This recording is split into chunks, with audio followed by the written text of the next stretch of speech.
Morning. How do you do? With the FBI, you have a couple minutes? Want to talk in? No, a couple of your name is Backwoods? Backwoods? Right. And your name is Fulton. Fulton. Right. From which, New York. New York, there's only one here. Is probably what you assumed we came for, to obtain any information you wanted to give us about the Muslims. I didn't assume anything. No. That's a very general statement on my part, but as you know, we follow the activities of the Muslims as best we can. But we're always looking for new avenues of information, and who better than than the heads of the Muslims. At least up to a month ago or something like that. I'm wondering, how's your suspension status? No one knows but Mr. Muhammad. You have to ask him. You're still in the status as of now. I mean, you're not working now or teaching now at all. Well, I'm still under the suspension. That's what I meant. That's a temporary thing, as far as we know. He's the only one who can give out any information on that. Yeah. I couldn't say anything beyond what he has said. Yeah. No, and I think he has said that it's a temporary suspension. I'll be frank with you, one of the reasons we picked this particular time to contact you is because of this suspension. The suspension was brought about by my own doing. Yeah, exactly. But who knows what was in your mind when you did receive the suspension. In other words, bitterness could have entered into it. It would not be illogical for someone to have spent so many years doing something and then be suspended. No, it should make him stronger because it makes him realize that law applies to the law enforcer as well as those who are under the enforcement of the enforcer. Well, you've taken nearly a perfect attitude toward the thing, which is almost unhuman, really. I mean, you've taken the attitude that Mr. Muhammad wants everyone to take if he chastises them. Which is fine. I mean, more power to you. But you see from our viewpoint that there's at least a chance, and this has happened with other members of the organization, they're suspended for some reason or other. And we talk to them, and they, that's damn people out there, and they're, of course, cooperative. Why? Because they're better. Now, assuming you resume your duties, we would be, as you I'm sure know, interested in having you help us out. Help you out to do what? We're always helping out the government. We're cleaning up all of the crime that Fine. we help it out more than it helps itself. We're at least able to reform the people who have been made criminal by this society, by the corruption of this society. And any way to help it out other than that, I wouldn't even know how to begin. Well, what we're interested in,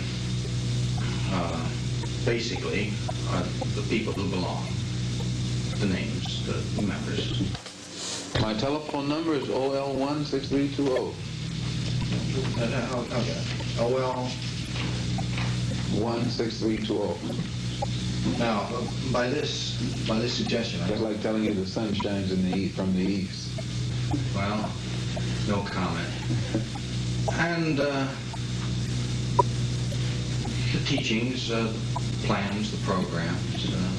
No teaching is more public than ours, and I don't think you find anybody more blunt in stating it publicly than we do.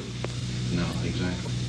I don't think you can go anywhere on this earth and find anybody who expresses their views on matters more candidly than we do. I can only agree with you. No, that's right. You're right. You do. The main thing is there is a certain area of responsibility. This is because getting into our angle of it. What we really want are the names of all those who belong, the names, who they are, the identification. I don't even know them. Do you keep no records? That's not my job. I'm just a preacher. Yeah, but somebody up there keeps the record. I don't know who. I don't have any knowledge of those kind of things. With all these other responsibilities I've had, it'd be difficult for me to worry about names. Plus, you would insult my intelligence asking me for them. In fact, no, you would insult your own, because it would mean that your own intelligence isn't heavy enough to weigh me and know in advance what I'm going to say when you ask that question.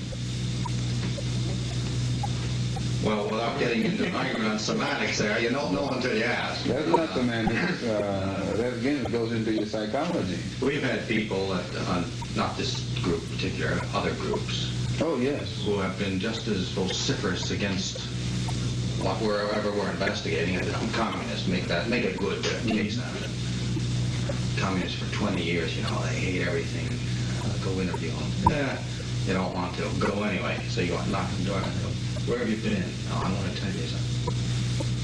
You never know till you ask. And that's happened so many times. Sometimes the word isn't convinced, but sometimes money brings out the information. I have no intent to insult you here. According to Dillon, what's his name, the Secretary of Treasury, this government's money is in such trouble until... You can still spend it.